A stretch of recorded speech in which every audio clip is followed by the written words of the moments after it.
Uri kumwe nanje Viviane Manirambona ndaguhaye ikaze muri iki kiganiro. Simisi yose ikosa rivamwo ikibi, hari igihe rivamwo iciza. Uyu munsi ndakuzaniye abagabo batatu: Ibrahim Traoré, Perezida wa Burkina Faso, Assimi Goïta, Perezida wa Mali, hamwe na Mohamed Bazoum, Perezida wa Niger. Aba bose bashitse ku butegetsi bateye kudeta, ariko ihangiro nyamukuru tuza kwerekeza muri umujyi wa Bamako mu gihugu ca Mali, aho umuhari w'ingwanyi usa niwifatiye umugwa mukuru w'iki gihugu, bisigaye bigoye kwinjira ndetse no gusohoka. Unkundire gato rero duhere kuri Ibrahim Traoré. Uyu mugabo muri iyi misi aboneka nk'icitegererezo ku mugabane wa Afrika, aho yagaragaye kumbonesha kure ariko aranurwaruka. Ahari umujene wese ariko arankurikirana numusaba kwakurikirana neza. Aha yagize ati: muri ayo mashene de televiziyo mumara umwanya munini muriko muraraba komedi, imiziki ndetse n'ibindi vyo kwisamaza.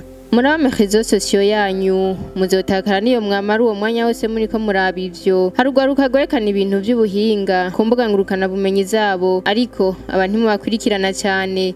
Tugabe hari umwanya wo kwisamaza, hakaba ndetse n'umwanya wo gukora. Uyu mugabo rero agaragara nk'ari mu bakuru b'ibihugu bakiri bato. Uyateye kudeta mu mwaka wa 2022 akuye Paul Henri Damiba. Uyu yashizeho ingamba zikaze zo kurwanya imihari y'iterabwoba na cyane mu burengero bwa Burkina Faso.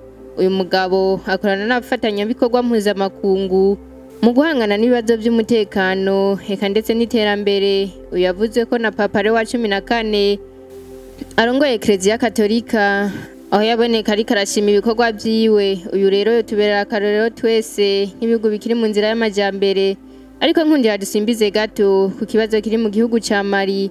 Assimi Goïta arongoye iki gihugu, uyateye kudeta mu mwaka wa 2021 akuye Perezida Bandau. Ibihugu rero byose uko ari bitatu bikoresha ifaranga rimwe. Wowe kubaza uti mbega kudeta ishobora guhira uwo ari we wese? Bamako, umugwa mukuru wa Mali, imaze amezi arenga kuri 2 yugarije n'umuhari wa Al-Nusrat canke Jinimu. Uyu muhari ufise ihangiro ryo gutembagaza ubutegetsi bwa Perezida Goïta. Ntabwo ari umuhari usanzwe, uri watanguye mu mwaka wa 2017, maze bamwe bakubona nk'ari umuhari w'iterabwoba, akagwi k'abasuma gasanzwe. Ico gihe haciye habaho kwishira hamwe n'imihari ine yari isanzwe ikorana na Al-Qaida muri aka karere ka Sahel, maze havamo uyu mugwi wa Jinimu. Ico gihe nta bushobozi uwo muhari wari ufise, waboneka nk'aho utoshobora guhangana n'ingabo za Mali, harimo n'ingabo zamuka mu Bufaransa.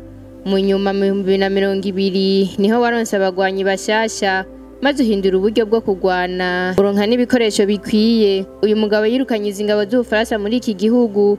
Izi nazo zari zifise ububasha bwo guhangana n'iyi migwi y'iterabwoba. Ubigaragara nk'aho biriko biramukomerana, kuko abasirikare ba Faransa barenga 4,000. Wogira utaye ashaka gushika kuki? Yabikoze afise intumbero yihe?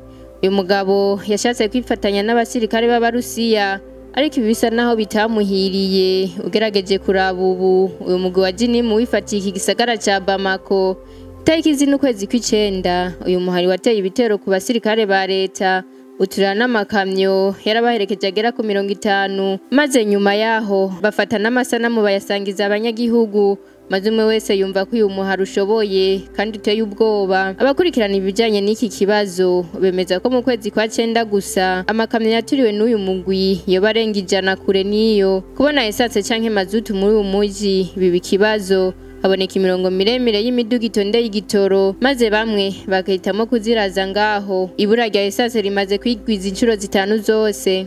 Ikindi cerekana ubushobozi bw'uyu mugwi, mu misi heze ubushikiranganje bw'indero bwatangaje ko amashure yugara. Aha bamwe batangura kuvuga ko ingingo Assimi Goïta yafashe yo kwirukana abasirikare b'Ubufaransa, maze agahitamo kwiyunga n'aba basirikare b'Uburusiya yoba ari iriko iratuma iyi migwi y'iterabwoba ikomeza kwifatira iki gihugu.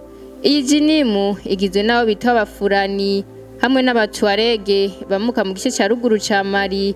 Uyu muhari rero urongowe n'umugabo yitwa Iyadi Aggali, ukaba uharugwamwo ingwanyi ziri hagati y'ibihumbi 5 ndetse n'ibihumbi 10.